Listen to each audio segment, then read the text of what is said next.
we've been your job search besties and helped you in some way, there's a cool way you can support the show. Shout us a virtual coffee. We get a huge kick out of reading all of your success stories. Head to buymeacoffee.com/interviewboss and shout us a cuppa. If you keep us caffeinated, we can keep the content coming.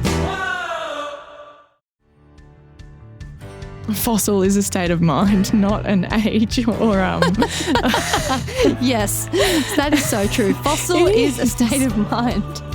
You can be 20 years old on a fossil. It's the idea of like, I'm stuck in my ways. Fossil is a personality trait.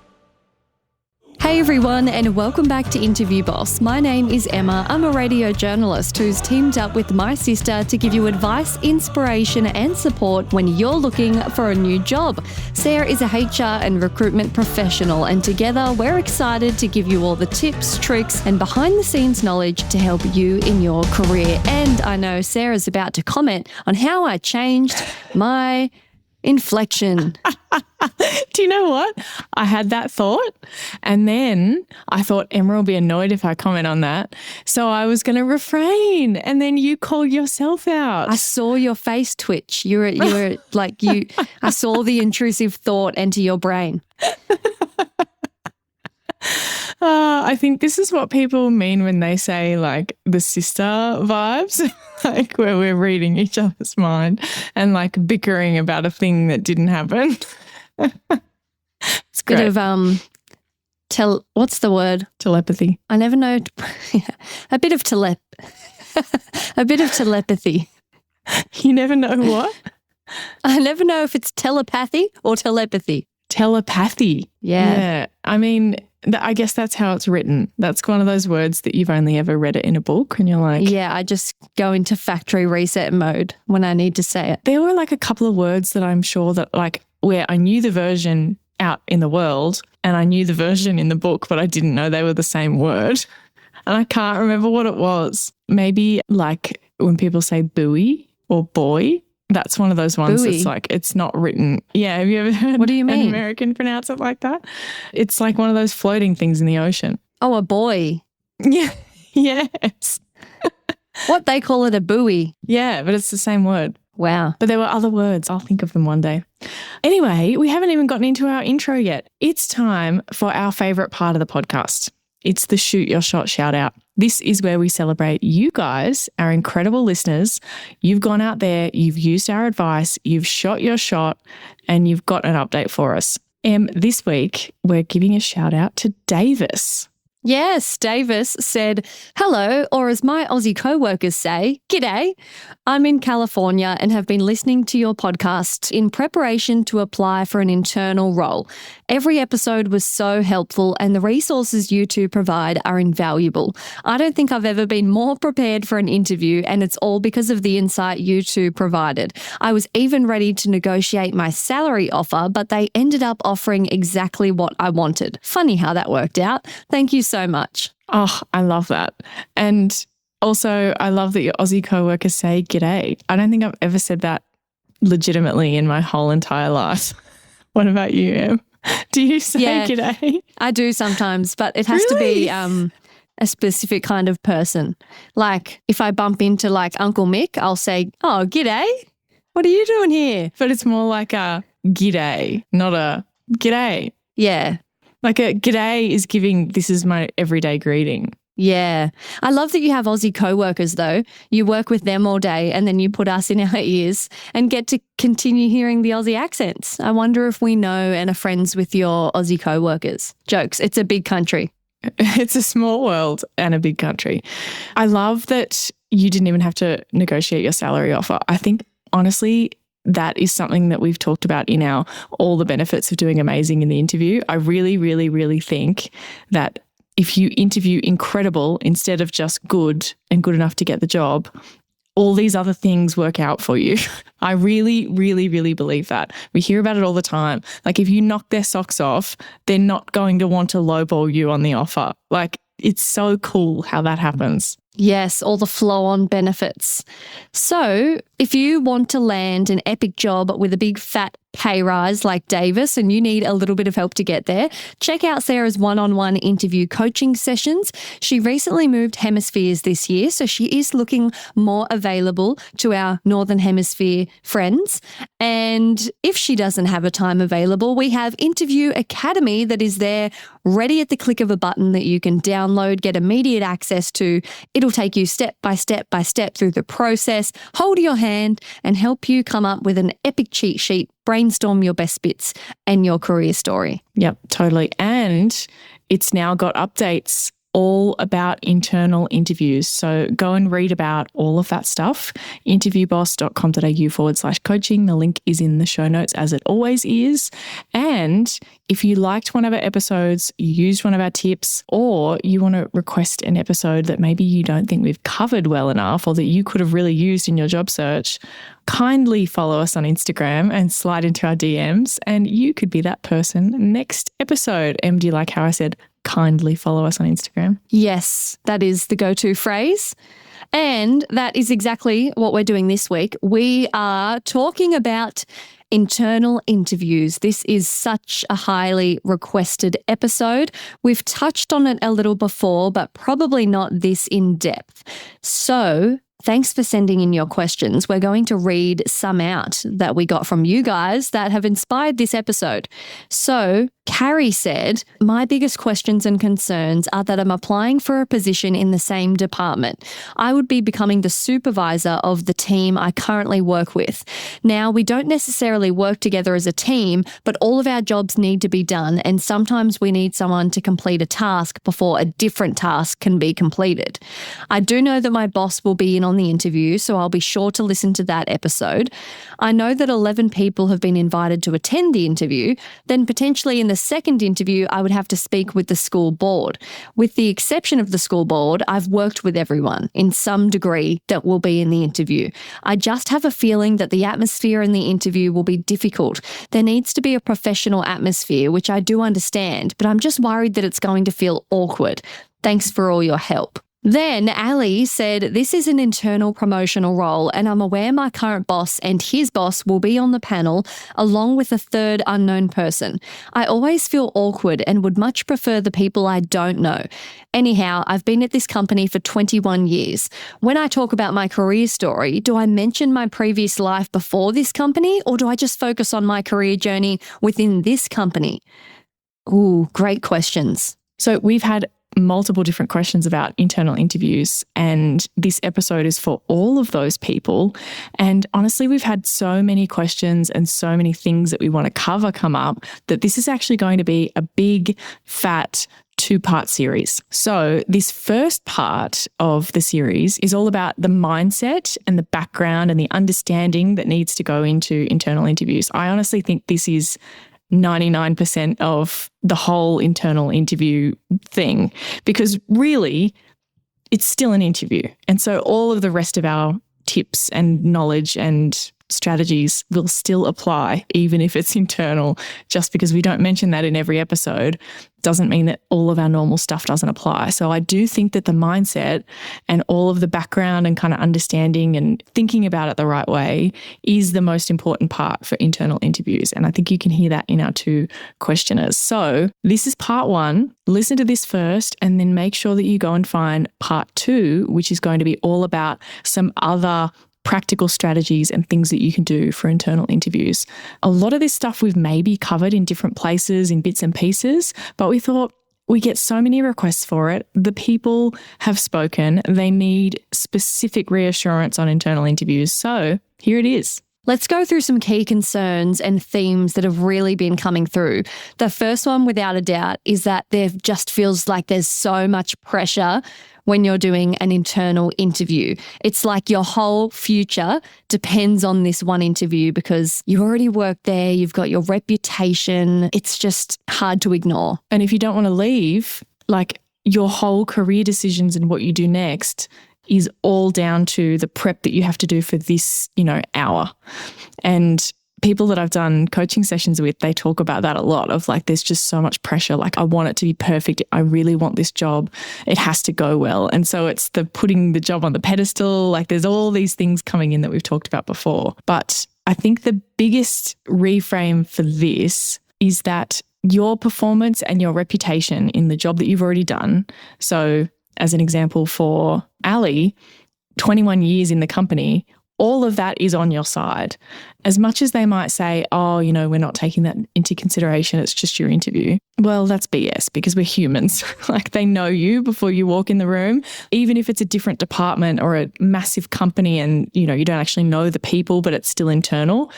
They're going to be talking to other people in the department. They're going to be pulling your performance scores. They're going to be looking at stuff in the system. Like this stuff absolutely does impact whether or not you get the role. And I think that's reassuring. It isn't all down to just this 1 hour of interview. You've got this reputation behind you of they know that you can actually deliver stuff. They know what your colleagues think about you. They know how hard you've worked over the however many years it is. They know what you have achieved in general. Does that kind of make sense? Like all of that stuff is on your side. Even if you're like the great culture fit and you get on with everyone, like that helps too, especially like being at a place for 21 years. You're not staying somewhere for 21 years if it's a terrible match. You know what I mean? Exactly. And like that can be really reassuring for people, I think. Like knowing that it's not all down to this one thing. And if you say something wrong, they're going to completely misinterpret it. Like they know who you are. You're not going to be able to completely throw your entire career away in an hour. But having said that, I also have spoken to a lot of people and helped a lot of people where like they have a boss who's trying to help them or a director or someone high up who's like, I want to give you this role. And they either have basically said that or kind of hinted at it, encouraged them to apply, all that kind of thing. They want to give the role to them, but you still have to do the interview and you can't tank the interview depending on what kind of company you're in. Sometimes even if they want to just hand you the role and be like, I don't want to go through this process, I just would rather give it to you. Sometimes there are processes that they have to follow. And so you also have to just do well enough at the interview for all that other stuff to work with you. And then that's enough for you to get the role. I've seen that happen a bit where someone's so good at their role, they would love to just hand them the title. Yes. And with this comes a massive, sometimes misconception when people are applying for jobs and they're like, oh, they went with the internal candidate.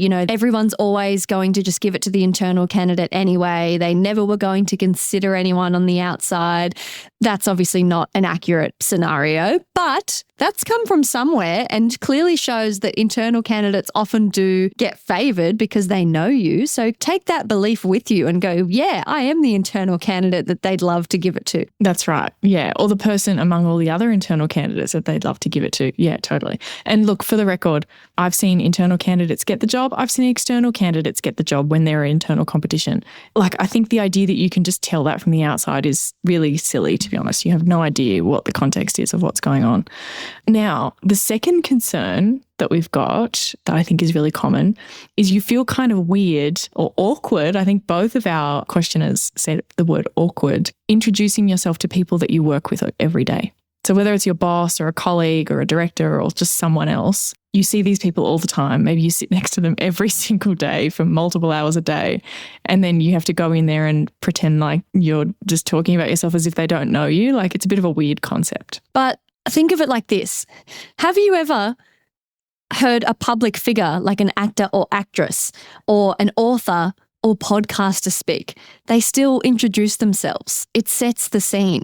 Like, how about going to a live show, a comedian, like anything like this? Even if you know everything that they've already said, are you bored? No, you're not going to be bored. It's a good refresher, a reminder. You get to hear how they describe themselves. It sets the scene. It would be weird if a keynote speaker that has an amazing story about becoming an amputee or something gets up there and starts in the middle of their story. Or just only talks about what's new because they're like, oh, everybody here bought tickets, so they obviously already follow me, so they already know my story. Like, that would be so weird.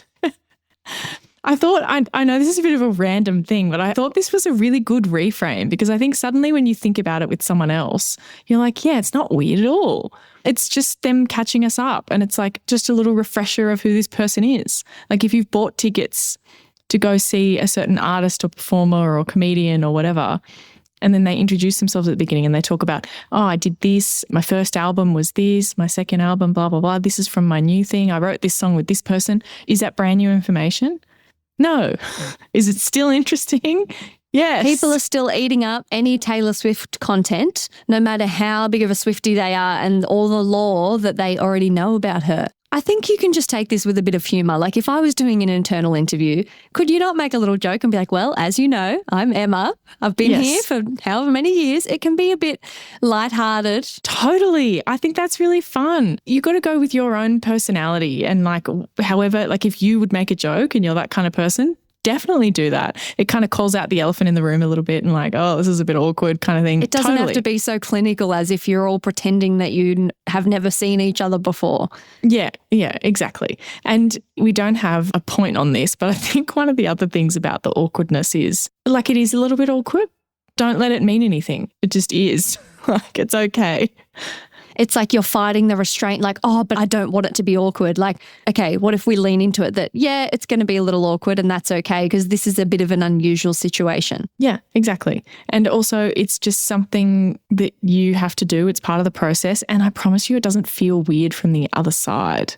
Like it doesn't feel weird when you're interviewing an internal candidate. You're like, yeah, obviously we know you, but I'd still like for you to do your intro because maybe not everyone on the panel knows you the same. Like, we heard in one of the questions, the people on the panel were going to be current boss, his boss, and a third unknown person. So the current boss knows maybe in more detail. Your boss's boss, do they know your career story, even the basics? Very unlikely. Does the third person on the panel maybe you do know them when you find out who they are, but unless they're your colleague who sits immediately next to you, they probably don't know your full story either. So I think we kind of focus a little bit on like the most awkward part of it, which is like, oh, it's my boss sitting there. It's not going to be awkward for the other people. The other huge concern people have is worrying that they already know everything about you and you're just going to be boring them, repeating all the details.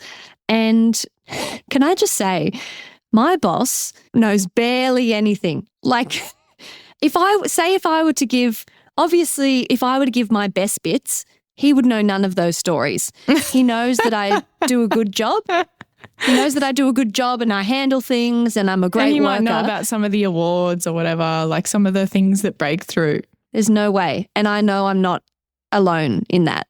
Like, depending on what kind of departments you have, if you operate kind of without a lot of broad supervision, like it would have to be such a niche type of job where your boss has over the top of you witnessed everything you've ever done. And also, even if that's the case, because there are people in those kinds of situations, even if that's the case, there are going to be other people on the panel. I promise you, internal interviews are most likely to be a panel out of every other kind of interview. It would be kind of weird if it was only your boss making that decision. That would be a little bit odd. There's going to be other people there. I promise you they don't know that level of detail. And even if it is your boss and they've done everything you've done through you and you talk about it every day, you have multiple meetings a day where you're constantly updating them, they might not know what you did before your current job. They might not know what you do outside of work. Maybe you've got a qualification that you've worked on in the last 4 years that they weren't aware of or that they hadn't heard stories about.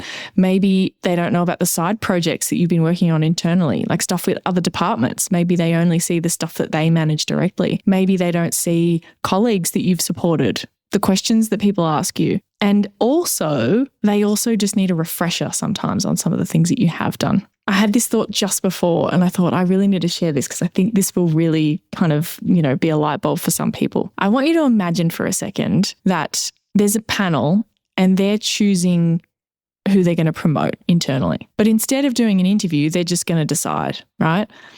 And maybe they've got a list of criteria and they're going to match everyone against the criteria and give them ranks based on what all those people in the room know about those people. And so they're going to go, okay, leadership skills.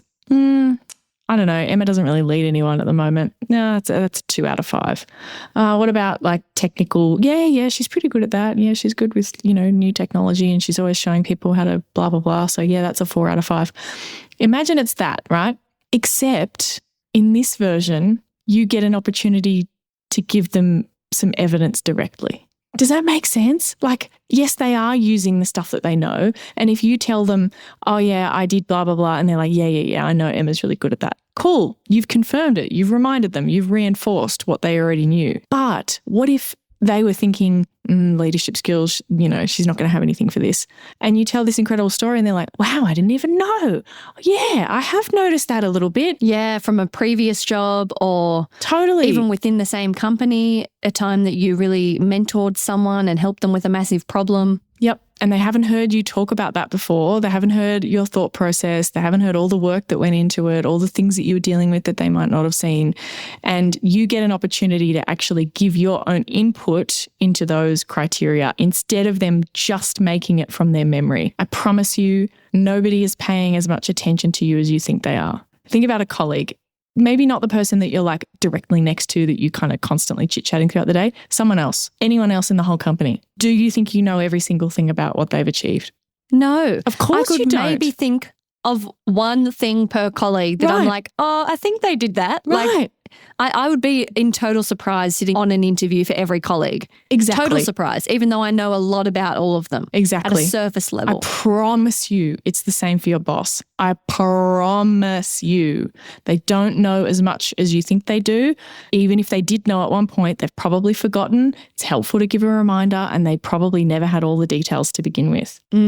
Another big one that people stress themselves out about is not wanting to sound like they're bragging or making things sound more of a big deal than they were, or taking credit for things that were like a group effort, or just worrying that, well, their boss knows about that project, so I can't like inflate it and make it sound like a really epic best bit. What do you say to this belief? You don't need to sell yourself. Like, you'll hear that from people saying that all around the place. And I think it's just a bit of a language thing of like, yes, you have to be your best self, but selling, I feel like, is the wrong word, because selling is like you're trying to convince someone of something. We're not convincing. We're just presenting the information of here's what I've done, and you're letting them make the decision. You're not pressuring. You're not trying to convince at all. There's none of that convincing.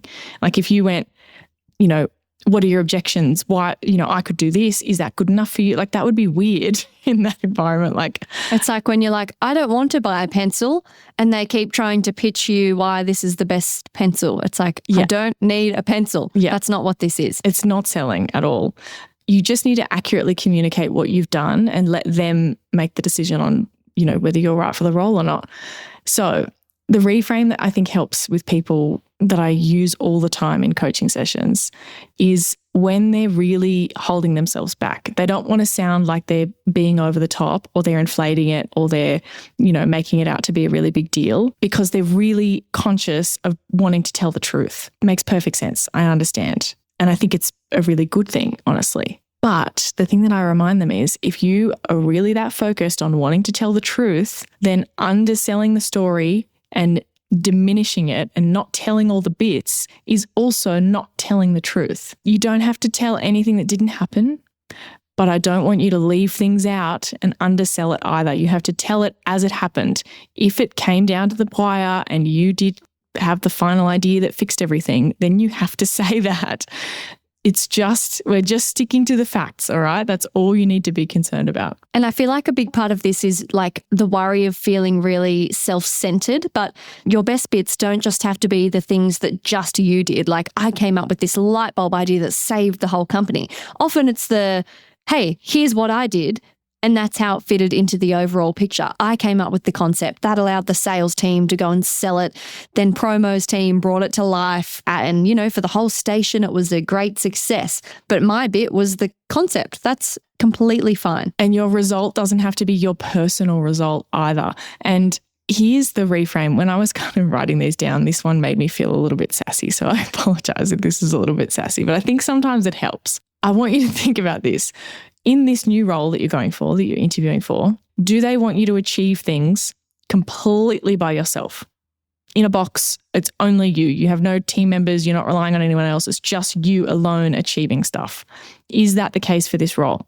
If that's true, and you have to do stuff completely by yourself, you're 100% independent, then you're free to worry about this. And you do probably want to have some results that were independently only you on your own. But I'd say for most people, that's not the case. And so I need you to not worry about this, because they want you in this role to achieve things inside a team. And so your stories, it's okay for them to be things that you achieved inside a team. Like it actually aligns better with the job rather than if you had a story that you did all on your own. Hey, Interview Boss listeners, if the podcast just isn't doing it for you and you need way more help to prep for your next interview, we have the perfect thing for you. Interview Academy. Em, tell us all about it. This is huge. This is the love child of Sarah after doing hundreds of one-on-one coaching sessions, finding out what people struggle with the most, common mistakes. Sarah has created the ultimate course that you can do in your own time, self-paced, heaps of modules, videos, interactive quizzes, a workbook that will become your Bible by the end that you can take with you into your interview, because if you're a long-time listener, you know that we endorse taking notes into your interview. It's a game changer. Check out more about it at interviewboss.com.au/interview academy. Another huge one, and I've actually witnessed this personally, is people being scared of looking silly or like they're not ready for it, or if they get knocked back, like the embarrassment. And I've never been for an internal interview, but at my company, we have them fairly often because we have a big casual pool of kind of uni students that come in, and then whenever something in the office full-time pops up, often they look to them. It's a great kind of pipeline. One of my great friends had multiple internal interviews and missed out a couple of times. But I would argue possibly because it was within the same company, that rejection, in inverted commas, hurt way more than it would have if it was in quote, inverted commas, rejections at, say, 3 separate companies, because there was the pressure of like, everyone knows, the coworkers, now I've got to keep working with this person who did get the job, and there's like possibly a bit of resentment, and the person that knocked me back is still my boss. So what does that mean? They don't think I'm capable even in this current role I'm in. Like, it's a whole spiral. Yeah. Don't laugh. This is true. I know. I'm laughing because I know, because it sounds familiar. But I also laugh because I know how far from the truth a lot of those things are as well. Like, I get why someone feels like, well, this person thinks that I shouldn't even work here ever again, even in the job I already do have. But that's also like, that's just never... Nobody's ever going to think that.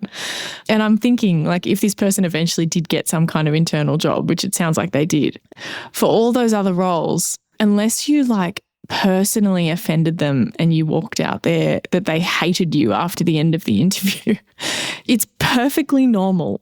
And it happens most of the time for people to interview someone, think that they're wonderful and they're great, and still pick someone else. Yeah, which is the case in these instances. They went with someone else, but that person went on to become now an assistant manager, and their bosses are obsessed with them, as they always have been. Those roles just weren't the right fit at the right time. Exactly. It doesn't mean that they hated you and they think that you're incompetent or anything like that. And I also think that this kind of being scared of feeling silly or looking silly, that you're not ready for it. Well, you landed an interview. Depending on what the policy is, like maybe they accept everyone who applies internally for an interview, but like, would they? Because if someone, you know, multiple levels way unqualified for it applied, would they interview them? I think realistically, you've landed an interview, you're in actual consideration here, and they wouldn't be considering internal candidates if they didn't think an internal candidate could do it. Yeah. That's a good one to remember. It doesn't mean that they are set on hiring an internal candidate. There could be internals and externals competing together, but they're open to the idea. Another belief is that so-and-so has more experience, they've been in the job longer, or I have more experience and I've been in the job longer. And kind of, I guess, the pinning against each other, the turning on colleagues. If it suddenly feels like you're in the Hunger Games and no one is safe, you're like going up against your own. And the idea that, oh, well, there's these things that are already the case, it's already decided. You know what I mean? Like, oh, well, this person's been here longer, so like whoever has been here longer and applies is going to get it. I don't think that's the case at all. Certainly not most of the time. Plenty of times there's someone who has more years of experience, but maybe they don't have all the skills that you need for the new role. And this is the stuff that people don't always think about, because they probably way more competent in the job that they're in. But what about their attitude? What about the skills from other areas and other departments that they haven't experienced? What about how open-minded they are? What about their attitude to innovation? What about their relationships with other departments and how they deal with other people, stakeholders? What about their style when it comes to being more senior and mentoring other people? Heaps of those things could be not right, even though they're the most senior person in that role. I'm sure a lot of people can relate. Have you ever had a new person join the team and they're just epic? You're like, wow, they're in their first week suggesting all these epic things. They know all the coolest like updates and tech, and everyone loves them. They're just like, oh, where have you been all our lives? And then like if an internal promotion comes up, they actually would have such a good chance over the fossil that's been out the back for 15 years. So like years doesn't equate anything, really. Don't box yourself in by thinking it's already decided. Yep, exactly. And I'm just apologising on behalf of anyone who has been somewhere for 15 years and happens to have an office out the back. You're not it doesn't a fossil. mean you're a fossil. If you're listening to this, I'm just trying to compare. You're not a fossil. That there is lots of nuances out there. Okay? You could be the one that's here for 15 years and you're the best, and all the new young Gen Zers have a bad work ethic, okay? That's right. A fossil is a state of mind, not an age or Yes, that is so true. Fossil is a state of mind. You can be 20 years old and a fossil. It's the idea of like, I'm stuck in my ways. Fossil is a personality trait. Yeah. It is. That's right. Yeah. It's something you can go into and out of. So don't think that things are already set or already decided. It's not always about that stuff. You can show that attitude to innovation, those relationships, all those things in your interview answers and do better than someone who's maybe more technically experienced in the role than you are. And maybe that's what they're looking for. Yes. Also, when people keep comparing themselves to the others that might be applying, like we said, they go full Hunger Games. It's just not your job to decide who's getting the role, and you just can't compare. And this is like the really punishing part about internal interviews is that normally if it's an external process, you have no clue how many people they're interviewing. You have no idea. But have you heard people talk about internal? Oh, well, they're interviewing 5 other people. And I think one of the other people that applied was, Jenny from that department over there. And then I think there's one external as well, I've heard. Everybody just knows exactly how many interviews there are. And it can kind of get people into thinking like, oh, there's this many people, I've got a 1 in 5 chance or whatever. But it's not a game of roulette. It doesn't work like that. It doesn't matter how many people there are. There could be 50 people interviewing and you still have the same high chance based on your experience. That's true. That is such a common belief. Even people a lot of the times ask, oh, well, do you know how many they're interviewing? Because it does feel like, oh, well, if it's only me and 3 others, I'm a shoo-in. But But if it was only you, they still have the option to not give you the job. That idea kind of hinges on the fact that there's only a binary outcome, one of these 5 people are going to get it and it's anyone's game. That's not really the case. And also it might not go to anyone as well. It might go, oh, we're not doing the role anymore. There's infinite possibilities on what can happen. It's just not helpful to kind of think about how many people are interviewing or to think about, oh, well, that person's got this qualification and, oh, they're going to be good at that. They're going to really like that. I think sometimes the internal spiral is worse because if you're going for a just external job, you don't know who else is being interviewed. There's still things to obsess about. I mean, have you heard back yet? All that stuff. But there's less to focus on because you have less all information. That you can control is you. Yeah, you really do. Yeah. It's almost like a punish that, whispers in the tea room or Sandra telling you oh, well, I heard so-and-so's put her hand up. It can pull you in and it can kind of send you crazy. I heard someone was going to transfer from a different office to come and take the role.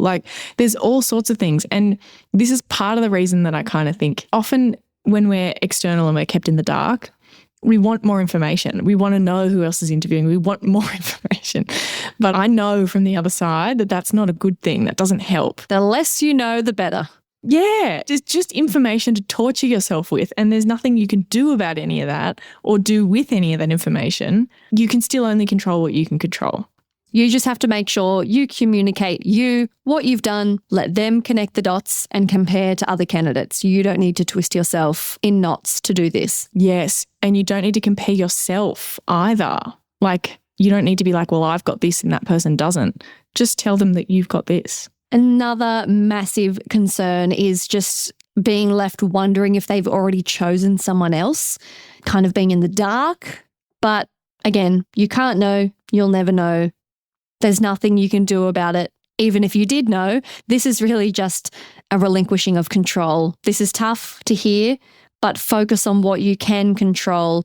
You can prepare, you can do a great interview, you can redirect your attention after the interview. And Sarah, you are a big believer that internal interviews can actually really change up what the panel had been thinking or had in mind. They might go in thinking Jenny is the front runner. I think she would be amazing, but they're blown away and Steve is a shoo-in. Yep, that's exactly right. And you don't have to take my word for this. Listen to the people who want to be promoted and who their bosses are like, I want to give this role to you, and then they can't because that person didn't do well in the interview and someone else really stood out. That happens all the time. If they had just decided without the interview process, it would have gone to that person they had in mind, but they weren't able to do that because somebody else really stood out and they ticked all the boxes and they weren't expecting that.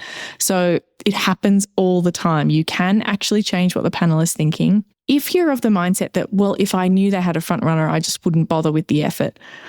I think that's the wrong way of looking at it, honestly. I think that attitude is not going to get you anywhere. If you're like, I'm only going to put in effort if I know I've got the outcome. Yeah, because with that mindset, that means unless you know that you're guaranteed to get a promotion, you're never going to strive to further your career. That's a bit crazy. That's a bit of a dummy spit. A dummy spit also for US listeners, that's a pacifier spit. It's a saying for when the baby I didn't even think you've had a tantrum. Translate that one. Yeah, he spat the dummy. Chucked a wobbly. Oh, that's worse. That's even more Australian. Yeah, I don't know. Sorry, Google it yourself. Threw their toys out of the cot? Surely that's a bit more global. No, they don't say cot, they say crib. I can't translate this. America, why you got to be like this? Anyway. Somebody comment on Spotify and tell us what's the equivalent. If you have any idea what we're talking about, I'm sure you've been able to pick up the context. What's like an idiom in a different culture, wherever you're listening from, that's a little bit more universal than dummy spit? When you've done something impulsive and like overreacted and emotional. And I guess the implication with dummy spit is like it's childish. It's like, you know, you're acting like a toddler who can't see the consequences. It's black and white thinking. If I can't have this, then don't even worry about it. Yep. Yeah. Okay, moving on from the idioms. You can also potentially be really worried about, okay, what if I go through this whole process and I don't get it?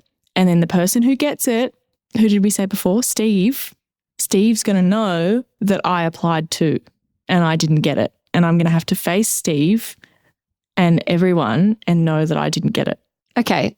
I haven't read our notes on this part, but what comes to mind is like, okay, if you got the job and Steve hadn't, would you be like looking at Steve every day being like, you big idiot, you thought you could have a crack at this job, Steve? Wow. Just go home and you should, oh, wow. How do you even show your face in here? Like, no, that's not what you would think. And if you would, you need to go to therapy. Yeah, so like Steve is not thinking that. No, he's not. And also he's probably just worried about his own stuff. Like he's worried about what does he do now, like proving himself. Like there's plenty of other things on Steve's mind. And potentially in my friend's situation that I gave, there was actually so much compassion from the person who did get the job because they were like friends in the workplace. And so they knew how much my friend wanted it and like were actually so kind and sensitive and didn't want to like be seen kind of celebrating too much. And like they were really sensitive to the situation. So like, I just think there's no world in which the person who gets it is looking down on you. Yeah, no. And I think that's the same thing for the other colleagues as well. Another reframe that I had for this was every single other colleague that you have in the whole company, even the ones who didn't apply, also didn't get the job. That's true. Only one person got the job. Every single other person missed out. And at least you applied and you tried and you put in effort. All those other people who wanted to and didn't, that's not something to be super proud of. They sat back. They also didn't get the job. You still have a job. You've missed out on another job, but nothing changes. You're still going to work every day. You still have a job. The job you currently have isn't getting stolen from you. It was never yours in the first place. It was a risk and an opportunity, and it wasn't to be this time. And I love the other positives, looking at the other positives that you got out of it. You got some interview practice. Maybe it's actually been a really long time since you've interviewed last. Now you have kind of sharpened the skills a little bit. You know what to expect. You've been through a round now. Next time, you're going to be even better because you know how it works. Especially because internal interviews are kind of gnarly. So like if you haven't had one in ages, then you've done a couple of internal interviews, you're going to be epic if you ever go out to another workplace and do a normal external interview. Keeping your skills fresh. You might actually get some feedback as well. Internal interviews are way better for that than external because they're invested in you still work here. Like, of course, I want to help you. If you want to get to this job eventually, here's the things that you can work on. And we'll talk about some more of that in our second episode. And I've seen this so many times. Your bosses and whoever it is that you've interviewed with, they now know that you're interested in the promotion, that level, that department, like whatever that career change, whatever that thing might be, they can now keep you in mind. You've formally put your hand up, like you've put yourself out there in a way that's much more than just saying, hey, I'm interested in coming to work for you. You've applied, you've interviewed, they're going to remember you. That's a great thing. I've seen that work for people where they've then been tapped on the shoulder for an opportunity to help on a project or to go on a trip or whatever the thing might be that they get an opportunity to do because they've put their hand up. You made that sound like, congratulations, you've won a cruise. I mean, maybe. I don't know. It's so hard to pick one example because I've just got 50 million things that have ever happened running through my head at the one time. And sometimes there are genuinely like trips that like, hey, we're all going on this thing. You're coming to the conference with us. We've got an extra ticket. You know, someone can't come. Speaking of which, recommendation, if you haven't already watched The Poop Cruise on Netflix, oh my God, go and watch it. It is insane. In the early 2000s, there was a cruise that lost power. They had a blackout in the middle of the sea, which was fine. They were like, oh, we're working on it. Here's some free drinks. Like, everyone relax. And then the toilets stopped flushing. Major problem on a cruise ship. I won't spoil it, but I will. So they handed out red biohazard bags from like the medical room and told everyone, hey, poo in these. Some people did it. Others refused and just went in the toilet anyway, which was fine until the ship hit rough seas. All I'm going to say is knee-deep E. coli water flooded the entire ship. It is like unbelievable that this actually happened. I'm like, where was I when this happened? I was probably like 5, but why have I never heard about this? Highly recommend. It's disgusting, but you can't look away. If you need something to distract you from your internal interviews, go watch it. Is there footage? Yeah, it's grainy because it was taken on like flip phones in the 2000s. But oh my God. Go and watch it. It's amazing. I don't think I want to. But it's fascinating. Oh, wow. Okay. What's in my head when you're saying all of that was a particular scene from Triangle of Sadness. I love a bit of a weird movie, and Triangle of Sadness is a weird movie. And if you like that kind of thing, go and watch it. But there's a particular scene in there that this is reminding me of. That's what's in my head because they're also on a boat. And anyone who's seen it will know what I'm talking about. But that's what was in my head. So I think I might avoid that story, but I kind of want to Google it just to skip to the end of I need to see this story. Anyway, we have one more example left. Dreading the awkwardness if you do get the job, how this might change things, relationship with people that maybe were your besties and colleagues. Now you've got to manage them.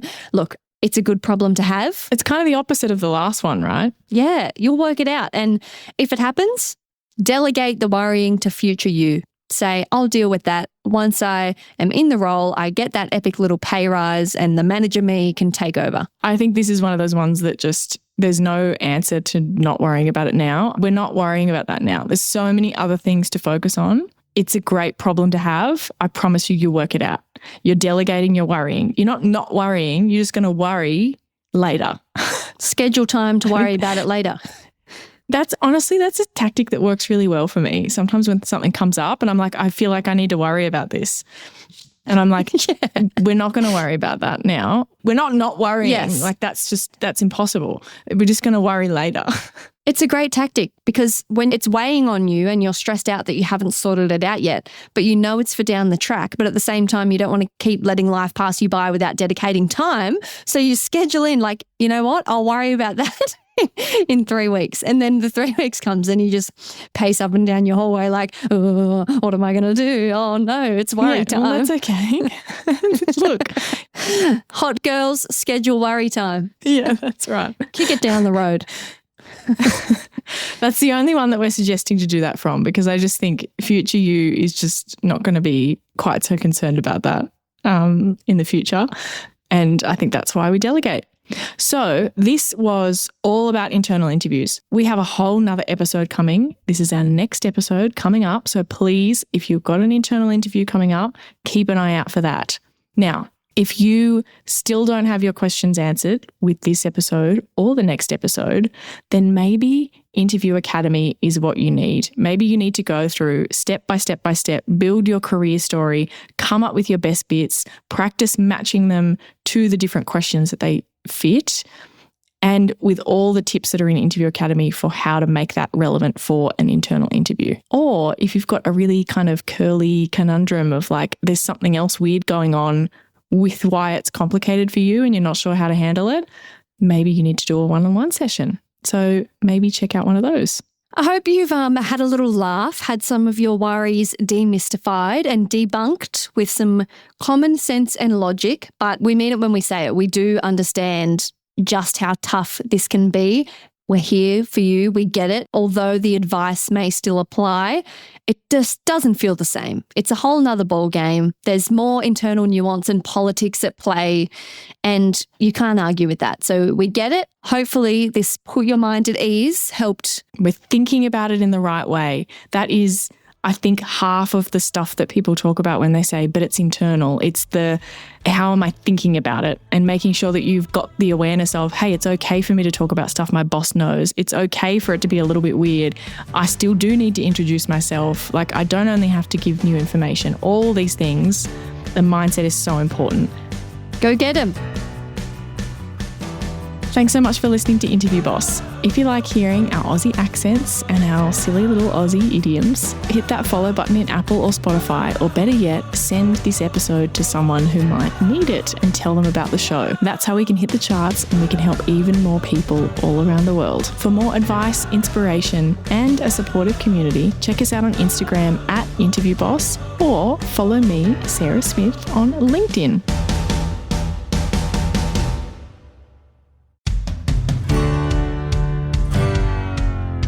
Can you believe we started Interview Boss in 2021? Not really. It's insane. That's a lot of episodes and a lot of hours of talking. Oh my gosh, it is. And if you're scrolling through all of our episodes, you might scroll straight past something that you really, really needed. Yes, we're always getting messages from people asking us to do an episode on something, and I'm like, we already have. So we've put together playlists to help you find the episodes that are exactly what you need, suited to your situation. They're all categorized. If you're applying for jobs, we have episodes about resumes, cover letters, job ads. If you've been offered your dream job, we have episodes on resigning, exit interviews, and how to impress at your new company. And we even have a very special playlist that's very popular for if you have an interview coming up immediately and you need just our most recommended hard-hitting episodes between now and then. For all our last-minute listeners. It's all there for you. You can browse by category and check out all the playlists at interviewboss.com.au/podcast.